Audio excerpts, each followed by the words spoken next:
വറഹ്മത്തുള്ളാഹി വബറകാതുഹു. ബിസ്മില്ലാഹി വൽഹംദുലില്ലാഹി വസ്സലാത്തു വസ്സലാമു അലാ അഷ്റഫിൽ മുർസലീൻ വആലി കുല്ലിൻ വസ്സഹാബത്തി അജ്മഈൻ, അമ്മാ ബഅദ്. ഏറ്റവും സ്നേഹം നിറഞ്ഞ മുഅ്മിനീങ്ങളെ,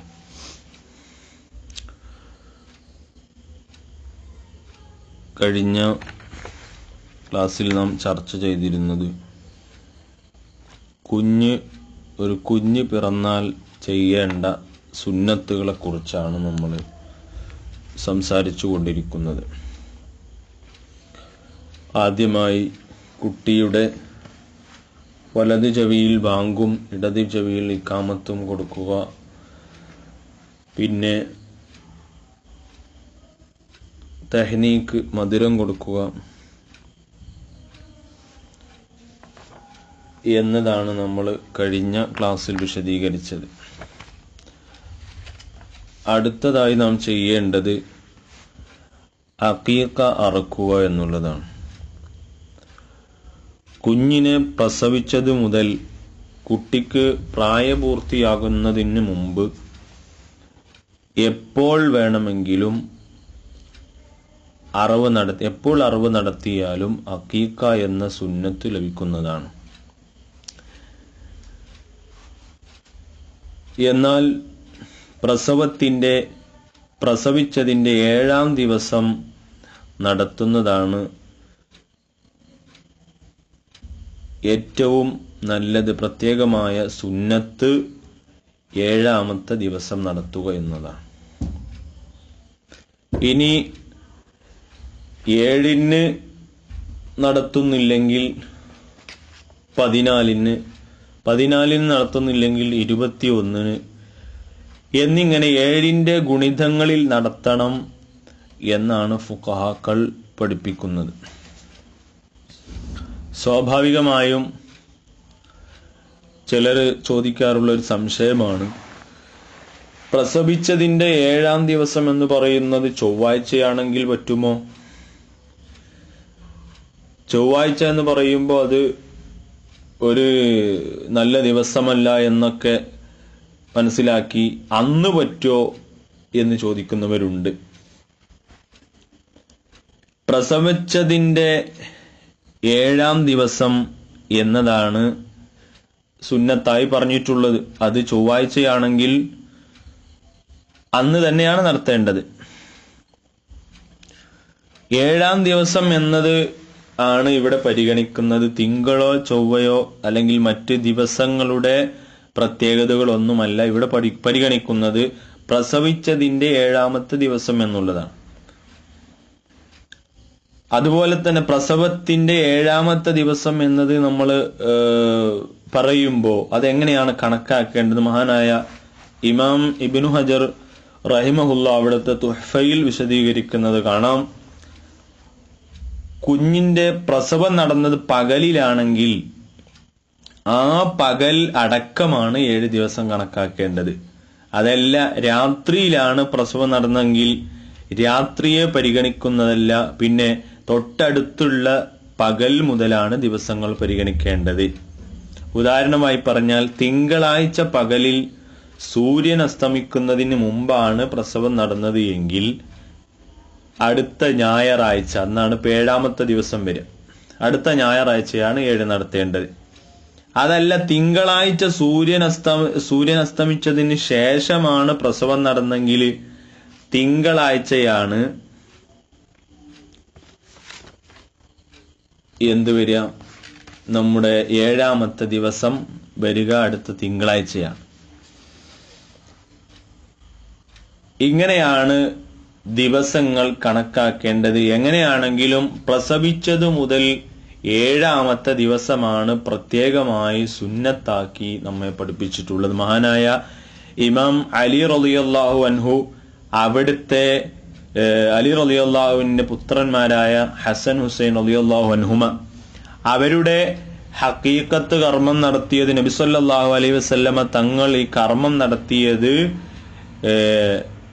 അവര് പ്രസവിച്ചതിന്റെ 7-ാമത്തെ ദിവസത്തിലായിരുന്നു എന്ന് നമുക്ക് ഹദീസുകളിലൊക്കെ കാണാൻ കഴിയും. അതുകൊണ്ട് തന്നെ 7ാമത്തെ ദിവസം എന്നതാണ് ഇവിടെ പരിഗണിക്കേണ്ടത്. അതുപോലെ തന്നെ മറ്റൊരു കാര്യം, ചില ആളുകളൊക്കെ വളരെ ശ്രദ്ധാപൂർവം വളരെ സൂക്ഷ്മതയോടുകൂടെ ചെയ്യുന്ന ഒരു കാര്യം നമുക്ക് കാണാൻ കഴിയും. മുടി കളയലും അറവ് നടത്തലും ഒരേ സമയത്ത് ആവാൻ വേണ്ടി പ്രത്യേകം ശ്രദ്ധിക്കുന്നത് കാണാം. 2 ഭാഗത്തും ആളെ നിർത്തി മുടി കളയാൻ തുടങ്ങുന്ന സമയത്ത് തന്നെ അറവ് നടത്തുക അങ്ങനെയൊരു നിബന്ധന, അങ്ങനെയൊരു സുന്നത്ത് പരിശുദ്ധമായ നമ്മുടെ ദീനിൽ പഠിപ്പിച്ചിട്ടില്ല. ഫുഖഹാക്കളാരും അങ്ങനെ പറഞ്ഞിട്ടില്ല. മഹാനായ ഇബ്നു ഹജർ റഹിമഹുല്ലാ അവിടുത്തെ തുഹ്ഫയിൽ പറയുന്നു, മുടി കളയൽ അറവിന് ശേഷമാണ് നടത്തേണ്ടത്, അതാണ് സുന്നത്ത് എന്നാണ് തുഹ്ഫയിൽ പഠിപ്പിക്കുന്നത്. അതുപോലെ തന്നെ തർശീയിൽ നമുക്ക് കാണാൻ കഴിയും, ആദ്യം പേര് വെക്കുകയും പിന്നീട് അഖീഖ അറുക്കുകയും അതിനുശേഷം മുടി കളയുക എന്നതാണ് സുന്നത്തായ ക്രമം എന്ന് മഹാന്മാരൊക്കെ ഫുഖഹാക്കളൊക്കെ അവിടുത്തെ ഗ്രന്ഥങ്ങളിൽ പഠിപ്പിച്ചിട്ടുണ്ട്. അതുകൊണ്ട് അറുക്കലും മുടി കളയലും ഒരേ സമയത്താവുക എന്ന ഒരു നിബന്ധന എവിടെയും നമുക്ക് കാണാൻ കഴിയില്ല. ഏതായിരുന്നാലും ഇവിടെ അഖീഖ അറുക്കേണ്ടത് ഉളുഹിയത്ത് അറുക്കാൻ നിബന്ധനയൊത്ത മൃഗം ഏതാണോ അത് തന്നെയാണ് അഖീഖത്ത് അറുക്കാൻ വേണ്ടി ഉപയോഗിക്കേണ്ടത്. അപ്പോൾ ആട് അറുക്കാം, അല്ലെങ്കിൽ മാടെന്ന് പറഞ്ഞാൽ കാള, പോത്ത്, മൂരി, പശു, എരുമ തുടങ്ങിയുള്ളവയെ കുറിച്ചാണ് നമ്മൾ മാട് എന്ന് പറയുന്നത്. പിന്നെ ആടിനെയും മാട്, അതുപോലെ ഒട്ടകം എന്നിവയൊക്കെ നമുക്ക് അറുക്കാം. എന്നാൽ ഒട്ടകമാകുമ്പോൾ 5 വയസ്സ് തികയണം എന്നൊരു നിബന്ധനയുണ്ട്. മാട്, കോലാട് എന്നിവക്ക് 2 വയസ്സ് തികഞ്ഞിരിക്കണം. നെയ്യാടാകുമ്പോൾ 1 വയസ്സ് തികയുകയോ അല്ലെങ്കിൽ 6 മാസത്തിന് ശേഷം പല്ല് പറിക്കുകയോ ചെയ്തതായിരിക്കണം എന്ന നിബന്ധനയുണ്ട്. നമ്മുടെ വീട്ടിൽ വളർത്തപ്പെട്ട അല്ലെങ്കിൽ വീട്ടിൽ പ്രസവിക്കപ്പെട്ട മൃഗമാണെങ്കിൽ നമുക്ക് വയസ്സ് അത് നമുക്കറിയാൻ പറ്റും. മറ്റൊരാളിൽ നിന്ന് നമ്മൾ വാങ്ങിയതാണെങ്കിൽ, അദ്ദേഹത്തിന്റെ കൈവശത്തിൽ പ്രസവിക്കപ്പെട്ടതാണെങ്കിൽ അവരെ വിശ്വസ്തനായി കണക്കാക്കിക്കൊണ്ട് നമുക്ക് അദ്ദേഹത്തിന്റെ വാക്ക് സ്വീകരിക്കാം. അതല്ല മറ്റു രൂപങ്ങളിലൂടെയാണ് മൃഗത്തെ നമ്മളിലേക്ക് എത്തിയതെങ്കിൽ മറ്റ് മൃഗത്തിന്റെ വയസ്സിനെ കുറിച്ച് പ്രാവീണ്യമുള്ള പരിചയമുള്ള ആളുകളുടെ വാക്കുകൊണ്ടാണ് നമ്മൾ വയസ്സ് തീരുമാനിക്കേണ്ടത്. ഏതായിരുന്നാലും ഉളുഹിയ്യത്തിന്റെ മൃഗത്തെ പോലെ തന്നെയാണ് അഖീഖത്തിന്റെ മൃഗത്തിന്റെയും നിബന്ധനകൾ ഇമാമികൾ പഠിപ്പിച്ചിട്ടുള്ളത്. മാംസത്തിന്റെ അതായത് അറവിന്റെ ആളുകൾ ഇഷ്ടപ്പെടാത്ത വിധം, മാംസ താല്പര്യക്കാർ ഇഷ്ടപ്പെടാത്ത വിധം മെലിഞ്ഞ ഒരു മൃഗം, അതുപോലെ ഭ്രാന്തുള്ളത് അല്ലെങ്കിൽ ശക്തമായ രോഗമുള്ളത്, കുറഞ്ഞ അളവിലാണെങ്കിലും ചൊറി ബാധിച്ചത്, എല്ലൊടിഞ്ഞത്, ഗർഭിണിയായ മൃഗം, അതുപോലെ തന്നെ ചെവി, വാല്, അകിട് എന്നിവയിൽ നിന്ന് അല്പമെങ്കിലും മുറിഞ്ഞ് നഷ്ടപ്പെട്ടു പോയത്, അതുപോലെ വ്യക്തമായ മുടന്തുള്ള മൃഗങ്ങൾ, പല്ലുകൾ മുഴുവനും നഷ്ടപ്പെട്ടത്, കാഴ്ച നഷ്ടപ്പെട്ടത്, ഇവയൊന്നും അഖീഖത്തിന് പറ്റുകയില്ല എന്ന് അഖീഖത്തിന്റെ നിബന്ധനയായി പറഞ്ഞിട്ടുണ്ട്. ഇത്തരം രോഗങ്ങൾ ഉള്ളവയൊന്നും അഖീഖത്തിന് പറ്റുന്നതല്ല. അതുപോലെ തന്നെ കൊമ്പില്ലാത്തത്, കൊമ്പ് പൊട്ടിയത്, ഇതൊക്കെ അഖീഖത്തിന് പറ്റും. എങ്കിലും ഏറ്റവും നല്ലത് കൊമ്പുള്ളവയാണ് ഉത്തമമായി പറഞ്ഞിട്ടുള്ളത്. അതുപോലെ തന്നെ അല്പം പോലും നഷ്ടപ്പെടാതെ ചെവിക്കോ മറ്റോ എവിടെയെങ്കിലും ദ്വാരം ഉണ്ടെങ്കിൽ അത് പറ്റുന്നതാണ്. പക്ഷെ ഒരു നിബന്ധനയുണ്ട്, അതിൽ നിന്ന് അല്പം പോലും നഷ്ടപ്പെട്ടു പോകരുത് എന്ന ഒരു നിബന്ധന കൂടി അവിടെയുണ്ട്. അതും നമ്മൾ പ്രത്യേകം ഇങ്ങനെ നിബന്ധനയൊത്ത ഒരു മൃഗത്തെയാണ് അഖീഖ അറുക്കേണ്ടത്. ഒരു കുട്ടിയുടെ അഖീഖ വീടാൻ ഒരു ആട് അല്ലെങ്കിൽ ഒരു ഒട്ടകം അല്ലെങ്കിൽ മാടിൽ നിന്ന് ഒട്ടകം, മാട് എന്നിവയുടെ 7ൽ 1 എന്നിങ്ങനെയാണ് നിർബന്ധമാകുന്നത്. ആടാകുമ്പോൾ 1 മതിയാകും, ഒട്ടകമോ മാടോ ആകുമ്പോൾ അതിന്റെ 7ൽ 1 മതിയാകുന്നതാണ്. ഇതിനേക്കാൾ കൂടുന്നത് കൊണ്ട് വിരോധമില്ല. പക്ഷെ ഇതിനേക്കാൾ കുറഞ്ഞാൽ അത് അഖീഖ എന്ന സുന്നത്ത് ഈ അറിവ് കൊണ്ട് ലഭിക്കുകയില്ല എന്നർത്ഥം. ഇവിടെ ഉളുഹിയ്യത്തിന്റെ വിധികൾ തന്നെയാണ് അഖീഖത്തിന്റെയും വിധികളായി ഫുഖഹാക്കൾ പഠിപ്പിച്ചിട്ടുള്ളത്. ഒരാട് കൊണ്ട് ഒരു കുട്ടിയുടെ അഖീഖത്ത് മാത്രമേ വിടുകയുള്ളൂ. എന്നാൽ ഒരു മാട് കൊണ്ട് 7 കുട്ടികൾക്ക് അറുക്കാൻ പറ്റും. 7 കുട്ടികൾക്ക് ഒരു മാട് മതിയാകും. 7-ലധികം പറ്റുകയില്ല.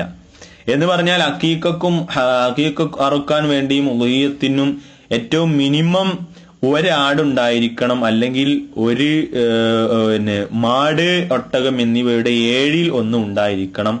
ഇതിൽ കൂടാവുന്നതാണ്, പക്ഷെ അതിനേക്കാൾ കുറഞ്ഞാൽ അത് പറ്റുകയില്ല എന്നാണ് പറഞ്ഞതിന്റെ താല്പര്യം.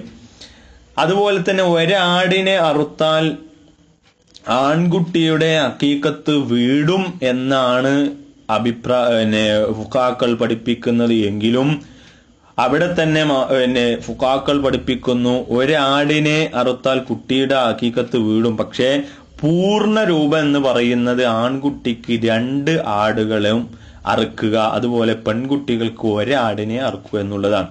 പൂർണ്ണമായ രൂപം, പൂർണ്ണമായ സുന്നത്ത് ലഭിക്കണമെങ്കിൽ ആൺകുട്ടിക്ക് ആട് ആകുമ്പോൾ 2 എണ്ണം അറുക്കണം, പെൺകുട്ടിക്കാകുമ്പോൾ 1 എണ്ണം അറുത്താൽ മതി എന്നും മഹാന്മാരായ ഫുഖഹാക്കൾ വിശദീകരിച്ചിട്ടുണ്ട്. അതുപോലെ തന്നെ മഹാനായ ഇബ്നു ഹജർ റഹിമഹുല്ല അവിടുത്തെ തുഹ്ഫയിൽ വിശദീകരിക്കുന്നത് കാണാം. പ്രായപൂർത്തിയാകുന്നതിന് മുമ്പ്, പ്രായപൂർത്തിയാകുന്നത് വരെ അവന്റെ ചെലവ് വഹിക്കൽ നിർബന്ധമായ രക്ഷിതാക്കൾ ആരും തന്നെ അവന്റെ അഖീഖത്ത് അറുത്തിട്ടില്ലെങ്കിൽ പ്രായപൂർത്തിയായതിനു ശേഷം സ്വന്തമായി അവന് അഖീഖത്ത് അറുക്കാവുന്നതാണ്. അറുക്കൽ പ്രത്യേകം സുന്നത്താണ് എന്ന് മഹാന്മാരായ ഫുഖഹാക്കൾ പഠിപ്പിച്ചിട്ടുണ്ട്. ഇത്തരം നിബന്ധനകളും എല്ലാം ശ്രദ്ധിച്ചുകൊണ്ട് അതിന്റെ സുന്നത്ത് നഷ്ടപ്പെടാത്ത വിധം അത് ശ്രദ്ധിച്ചുകൊണ്ട് കൈകാര്യം ചെയ്യണം. അല്ലാഹു സുബ്ഹാനഹു വ തആല നമുക്ക് ഇൽമുകൾ പഠിച്ചതനുസരിച്ച് പ്രവർത്തിക്കുവാനും അത് മറ്റുള്ളവർക്ക് പകർന്നു കൊടുക്കുവാനും അല്ലാഹു നമുക്ക് തൗഫീഖ് നൽകുമാറാവട്ടെ. വആഖിറു ദഅവാനാ അൽഹംദുലില്ലാഹി റബ്ബിൽ ആലമീൻ. അസ്സലാമു അലൈക്കും വറഹ്മത്തുള്ളാഹി വബറകാതുഹു.